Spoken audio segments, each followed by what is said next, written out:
Bonjour, bonsoir, mes chers amis. هو الله الذي لا إله إلا هو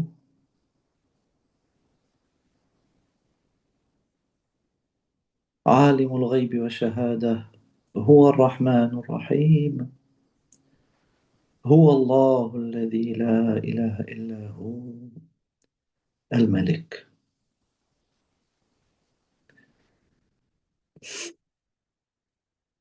Notre caravane arrive aujourd'hui au caravansérail du nom divin Al-Malik. Nous avons commencé notre aventure avec la réalité, l'essence, le nom, l'attribut, la qualité, l'unité, la force, la perfection de Ar-Rahman, hein, de la créativité. Et nous sommes passés après par la station, je ne parle pas de Maqam ici, hein, on va dire station, on va dire Caravansérail, ok. Par la Caravansérail de Ar-Rahim, et là vient la Caravansérail de Al-Malik. Et certains disent que il y a un passage drastique, il y a un saut de Ar-Rahim à Al-Malik. Bien sûr, dans notre imaginaire, Ar-Rahim, c'est la maman qui donne tout inconditionnellement. Et dans notre imaginaire, Al-Malik, c'est le roi tyrannique. Oui, dans ce sens-là, il y a deux sens et posés, deux réalités très étrangères l'une de l'autre. Mais si tu penses que Ar-Rahim, c'est lorsque la conscience de l'être humain se développe pour, nous avons dit, c'est la force de connectivité, c'est la force de relationner, c'est la force de réussir ses relations, c'est la force de, voilà, prendre soin de ses relations, la force d'aimer, hein, de bâtir une famille. Mhm. Si on pense dans la psychologie comme dans la sociologie, l'étape suivante serait quoi? Hein. Après, maintenant, tu es jeune, tu as trouvé un amoureux, une amoureuse, et puis tu as fondé une famille, et puis tu as des enfants, de rahim, etc. Après quoi? Après, tu veux acheter une maison, tu veux t'emlek quelque chose, tu veux acheter une maison, tu veux établir un ordre au sein de cette famille-là, tu veux exercer un certain contrôle, hein, établir un certain ordre. Hmm. Maintenant, sociologiquement parlant, c'est la même chose. Voilà, on passe de la petite famille aux tribu, toujours, c'est Silat al-Rahim. Hmm. Mais maintenant, si on passe un grand nombre de personnes, ce n'est plus ça. Il faut vraiment un roi pour établir l'ordre. D'où vient hein, le passage, d'où ce passage de Ar-Rahim à Al-Malik. Voilà, ce sont des fonctions. Al-Malik. Avant tout, il faut qu'on purifie notre imaginaire du pouvoir. Le nom divin Al-Malik est souvent traduit par roi, mais cette traduction brute transporte avec elle des siècles d'imaginaire, de domination, de contrôle, de hiérarchie verticale. Al-Malik, or, Al-Malik ne consacre pas le pouvoir comme nom. Sa fonction n'est pas de consacrer le pouvoir, mais plutôt de dissoudre l'illusion même du pouvoir humain absolu. Voilà la fonction du nom divin Al-Malik.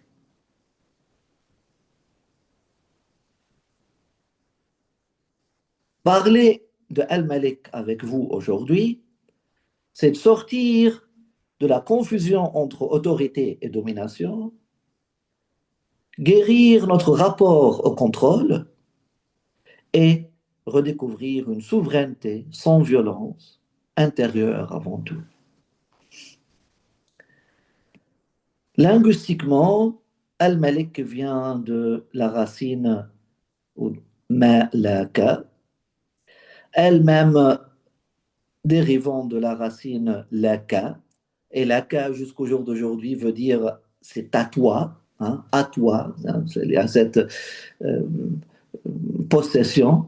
Maintenant, si on ajoute la lettre de mime au début, hein, qui est un cercle, nous avons dit que mime, c'est toujours la cohérence, c'est la totalité. Donc, ça peut être la totalité de possession, ça peut être la cohérence de possession. Ok. Ça peut être l'autorité totale, comme ça peut être l'autorité cohérente. Et c'est ça, c'est mieux, c'est ça. Parce que le cercle, c'est plutôt la cohérence. De cette racine malaka, nous avons al-milk, hein, qui veut dire possession, al-mulk, le royaume, la souveraineté, al-malik, le roi, mais aussi al-malak, l'ange, hein, euh, l'être mandaté. On va voir pourquoi al-malak est appelé malak. Donc, on trouve que cette racine exprime toujours une autorité liée à une fonction, une charge, une responsabilité confiée. Voilà. Donc, malaka, ou posséder dans ce champ sémantique, signifie être responsable de ce qui nous traverse, non s'en rendre propriétaire. Malaka, c'est être responsable de ce qui nous traverse, non s'en rendre propriétaire.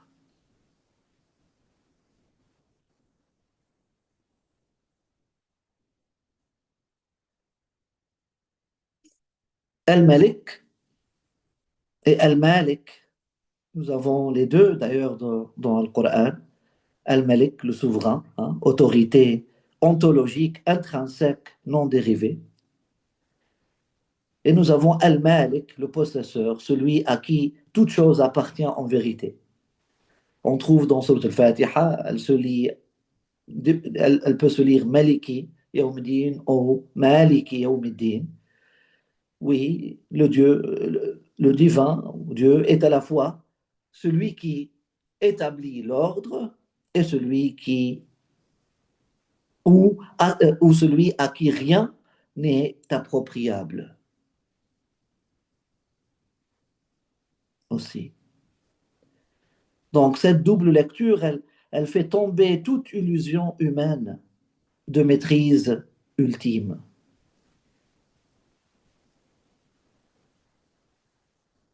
Et c'est ça le rôle du nom divin Al-Malik. C'est un nom guérisseur.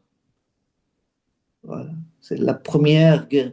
Après avoir guéri les relations avec Ar-Rahim, hein, ou après avoir guéri, hein, la créativité avec Ar-Rahman, les relations avec Ar-Rahim, là, tu guéris ta, euh, ta relation au pouvoir, ta relation à l'autorité et ta relation aux choses, à la propriété.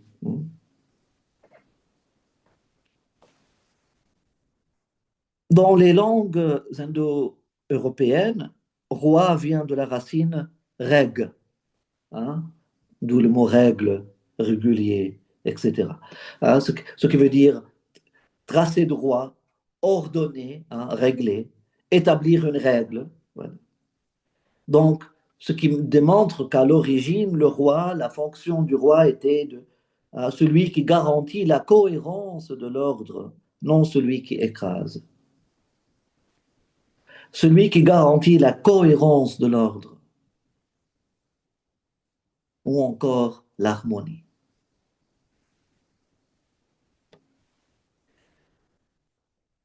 Après, nous avons créé des expressions comme régner sur quelque chose. Et là, c'est un glissement dans le sens. Ça introduit la domination, l'idée de possession du royaume, l'idée d'une hiérarchie rigide. Spirituellement, c'est une déformation parce que ça donne ça comme idéal à la conscience humaine. Les noms divins sont des idéaux. Il faut très bien comprendre que les noms divins sont des idéaux. C'est pour ça que le prophète dit تخلقوا بأخلاق الله. C'est-à-dire, il faut toujours tendre vers cet idéal. C'est une perfection de, c'est un idéal de. Donc, si la domination, la possession, voilà, la hiérarchie rigide devient un idéal, c'est un problème. Donc, un roi authentique ne règne pas sur, mais il règne depuis, dans, à partir de.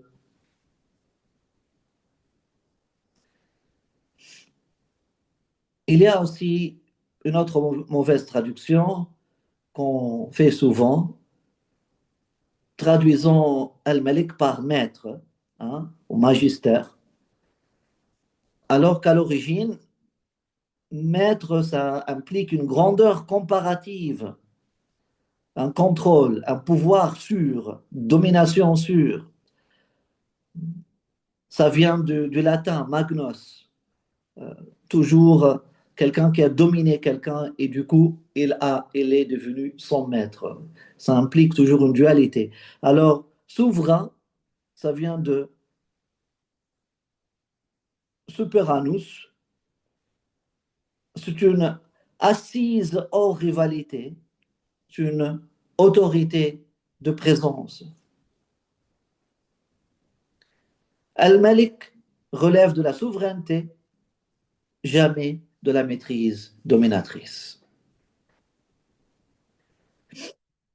Qu'est-ce que cela veut dire pour nous, spirituellement parlant, le nom Al-Malik? Pour notre journey, pour notre chemin et cheminement spirituel. Ce que révèle Al-Malik enseigne que toute autorité humaine est relative, puisque Allah est Al-Malik. Hein? Voilà. Donc toutes les autres autorités sont que relatives. Toute possession est provisoire. Toute possession. Sur le corps, sur la beauté, sur l'énergie, sur l'argent, tous les avoirs sont provisoires. Voilà. Et tout pouvoir est confié, jamais possédé. Donc, reconnaître Al-Malik, c'est comprendre que la vie, le corps, le temps, les relations, les dons sont des responsabilités, non des propriétés. Et du coup, on se dirige vers quoi? On se dirige vers l'être. On devient Malik. Et comment on peut devenir Malik? Al-Malik agit comme un nom de désillusion libératrice, avant tout. Il met fin à la rivalité avec Al-Haq, avec le réel. Il désamorce la peur de perdre quelque chose, puisque Allah Malik al-Mulk, c'est rien n'est perdu, rien n'est perdu pour toujours, quoi. Il démantèle l'ego gestionnaire qui veut contrôler tout. Il ne demande pas la soumission, comme il est à la mode dans la compréhension religieuse, surtout musulmane, là où ils ont choisi de traduire le mot islam par soumission, et du coup, les musulmans sont les soumis à Dieu, et puis Dieu roi, et les musulmans sont soumis à Dieu. Vous voyez le danger? Parce que si tu es dans un rapport de soumission à une autorité supérieure qui peut être arbitraire, tyrannique, qui peut faire tout ce qu'elle veut et tu peux rien questionner, ah, etc. C'est sûr que c'est juste, mais tu ne le sais pas encore. C'est pas un bon rapport, ça. Ça n'aide pas à grandir, ça écrase. C'est stérile, c'est pas fertile, c'est pas fécond. Donc, Al-Malik, en réalité, non, ne demande pas la soumission. Il appelle à la justesse. Il appelle à toi, à l'être humain, d'être Malik, de devenir, je dirais pas maître de soi-même, ça c'est un autre problème, mais de devenir simplement soi-même. Parce que être maître de soi-même, c'est qu'il y a un ego supérieur qui contrôle un ego inférieur. Et puis, lorsque l'ego inférieur se rebelle, oh là là, c'est- non, c'est pas ça la question. On ne veut pas s'écraser, hein, écraser son nefs, contrôler son nefs. Ça n'a rien à voir avec le tasawwuf proprement dit, hein, avec le vrai soufisme, le vrai tasawwuf, entre parenthèses. Le tasawwuf est une école qui est venue pour euh, faire une révolution par rapport à ça. Hein, parce que avant, l'école qui était là, c'était l'ascétisme, et puis c'était le stoïcisme, et puis des écoles comme ça, effectivement, c'est par rapport à écraser soi-même, contrôler soi-même, maîtriser soi-même, être maître de soi-même, maîtriser ses émotions, maîtriser ses pensées, maîtriser ceci, maîtriser cela. Mais non, c'est un rapport de domination, toujours, à la fois, tu es en guerre avec toi-même. Le tasawwuf est venu pour, c'est l'art et la science de être, hein, être, non pas de dominer. Donc, tu deviens, tu es et tu deviens Malik. Comment? Ben, tu ne peux pas régner sur le monde, mais tu peux ne plus être esclave de tes réactions, ne plus être possédé par tes peurs, habiter un centre intérieur stable. Mieux que stable, je dirais enraciné, être enraciné. Voilà, hein? Être en lien et en rapport fécond avec le nom et la réalité de Al-Malik, hein, ce n'est pas se maîtriser, non, c'est cesser d'être gouverné par ce qui n'est pas essentiel. Vous voyez la différence? Se maîtriser et cesser d'être gouverné par ce qui n'est pas essentiel. On n'a pas beaucoup de temps, mais je vous laisse méditer seul. Et vous me direz si c'est juste du blabla ou ça résonne et vous voyez vraiment la grande différence entre se maîtriser, hein, et cesser d'être gouverné par ce qui n'est pas essentiel. Un faux roi égo, hein, il veut contrôler, il impose, il réprime, il règne par la peur sur soi et sur les autres. C'est un tyran, hein, intérieur. Maintenant, le vrai roi intérieur, souverain, être souverain, il est à l'écoute de soi-même comme des autres. Il ordonne sans violence à soi-même comme aux autres. Il intègre les forces au lieu de les combattre, intérieurement comme à l'extérieur de soi-même. Il règne par présence, à l'intérieur comme à l'extérieur. Donc, il ne règne pas sur, il est établi dedans.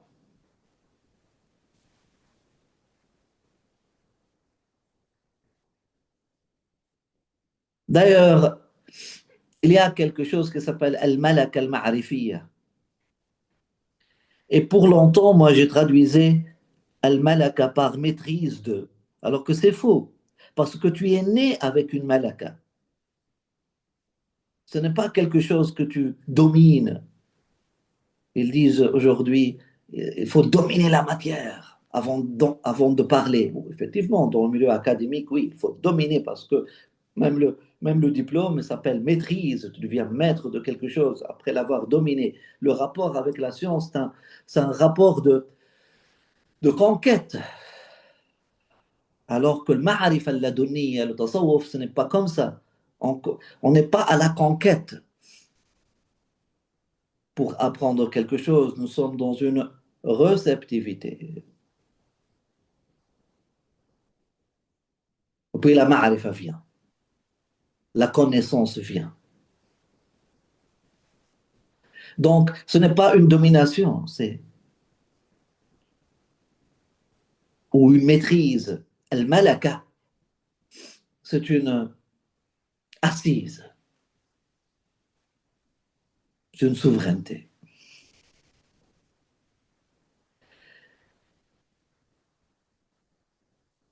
Voilà maintenant pour ajouter la traduction.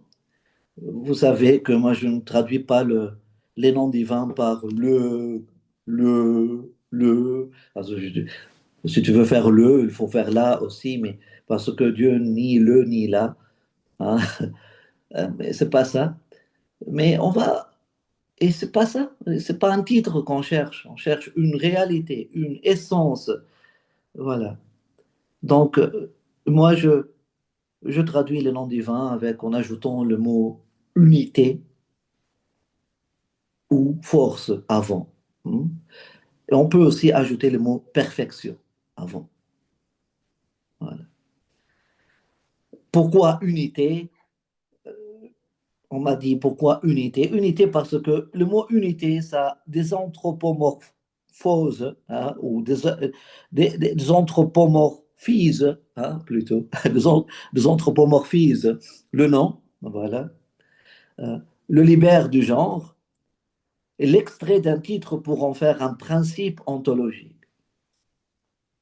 Ma'arifi, hein, ontologique. Unité signifie non-division, absence de rivalité, cohérence intérieure. Donc il y a une unité de. Voilà. Elle n'est pas divisible déjà. Allahu Ahad. Voilà. Donc tous les attributs divins, c'est Ahad. Ils rentrent dans cette non-divisibilité. C'est une unité de. Voilà. Donc, pourquoi je parlerai de force? Parce que les noms divins ne sont pas des concepts, ce sont des forces vivantes qu'on peut, hein, on peut s'ouvrir à ces forces-là pour être fécondé par ces forces-là, pour porter ces forces-là.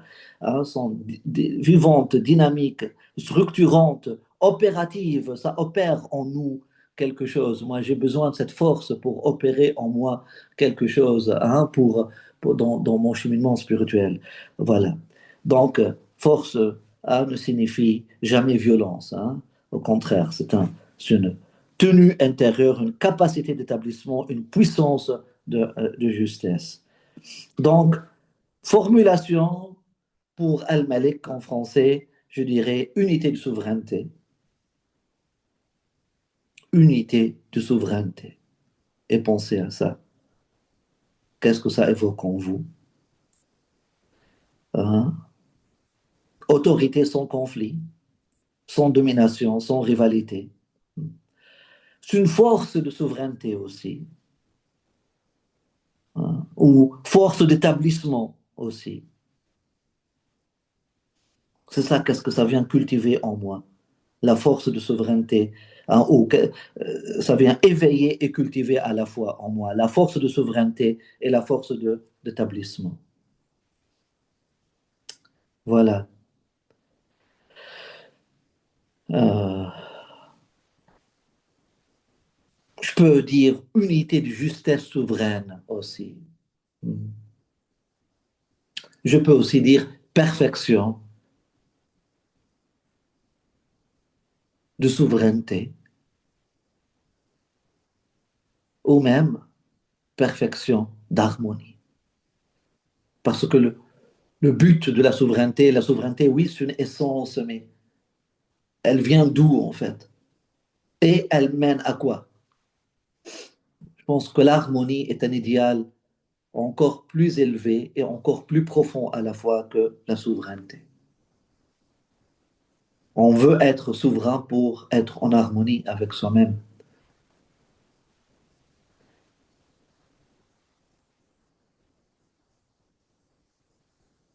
Et si nous sommes, si je suis en harmonie avec moi-même, hein, je suis bien établi en moi-même. Le but de la souveraineté, le but d'avoir un souverain, c'est l'harmonie sociale. Donc, pour moi, Al-Malik, je peux l'appeler la perfection d'harmonie. Comme on a dit pour Ar-Rahim, c'était la perfection d'amour.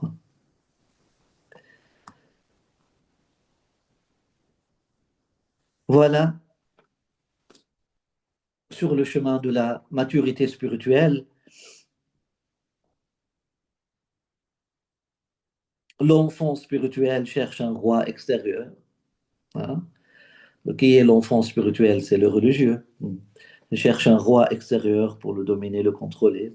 L'ego, quant à lui, il veut devenir roi. Le mur, hein, reconnaît la royauté divine et cesse de rivaliser. Al-Malik marque la fin de l'obsession du contrôle, de la lutte pour le pouvoir, des figures de domination spirituelle. Al-Malik est une unité de souveraineté qui ne s'impose pas, une force d'établissement qui ne violente pas, une autorité de justesse qui ordonne sans écraser, ou encore une perfection d'harmonie qui harmonise tout.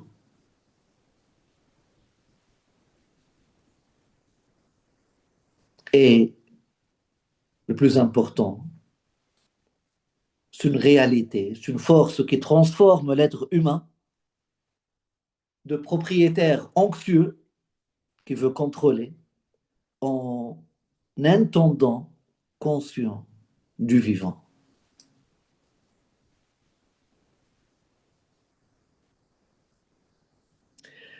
On a parlé des malaïka tout à l'heure. Et pourquoi les malaïka s'appellent malaïka? Ben parce qu'ils sont les agents de cette force d'harmonisation. Ils sont les agents de cette force de cohérence dans l'univers et d'harmonisation dans l'univers. C'est ça leur rôle. Et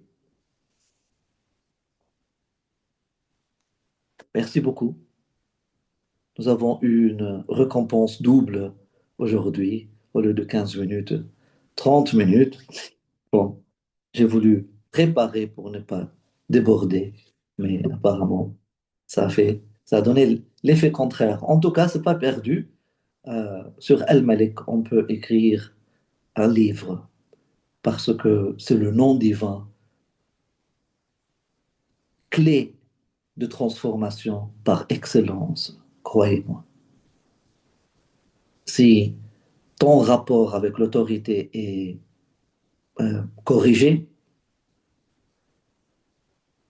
le reste après devient très facile. Si ton rapport avec l'autorité, vraiment, regardez autour de vous, hein, regardez autour de vous. Ce n'est pas juste pour les hommes, c'est pas juste pour les hommes. C'est vrai que c'est une blessure masculine, mais elle est là chez les femmes aussi. Regardez les femmes qui veulent contrôler leurs enfants. Hein? Donc, ouais, merci beaucoup et bonne fin de soirée ou bonne journée. Wassalamu alaikum wa rahmatullahi wa barakatuhu.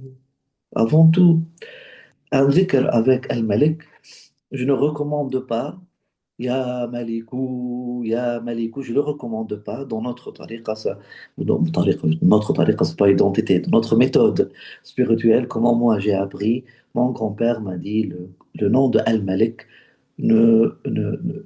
on n'est pas censé faire le dhikr de Al-Malik Ya Malikou. Ceci dit, avec un grand respect, si vous avez un, on va pas dire maître spirituel là, bon, ça se dit pas. On a dit que maîtrise, c'est pas bien là, donc un souverain spirituel. Si vous avez un enseignant spirituel qui vous a conseillé de faire le dhikr, ya Malikou, faites-le comme vous voulez, c'est pas un problème. Finalement, c'est pas, c'est l'état intérieur qui est le plus important. Mais voilà, un conseil que mon grand-père m'a dit que c'est pas tous les noms divins que tu peux invoquer avec Ya. Parce que Ya, tu fais appel direct à quelque chose, viens en moi. Ya Malikou, selon mon grand-père, ça peut détruire, ça peut t'écraser. Tu vois, ça peut apporter un tajalli, une manifestation trop forte, trop puissante pour toi. Donc, pour le moment, on va faire le dhikr de cette manière-là. Donc, il y a trois façons. Ou bien, هو الله الذي لا إله إلا هو الملك. Ou bien, الله الذي لا إله إلا هو الملك. Ou bien, لا إله إلا هو الملك. Ou bien, plus facilement, simplement, هو الملك. هو الملك. هو الملك. Et c'est thérapeutique hein, avec ça, avec هو الملك. Avec le who, déjà, tu fais sortir quelque chose. Parce que nous avons beaucoup de complexes avec l'autorité. Hein. هو الملك. هو الملك. هو الملك. هو الملك. هو الملك. هو الملك. هو الملك. هو الملك. هو الملك. هو الملك. هو الملك. هو الملك. هو هو هو الملك القدوس السلام. السلام عليكم ورحمة الله تعالى وبركاته. Vendredi prochain avec le nom Al-Quddus, Inch'Allah.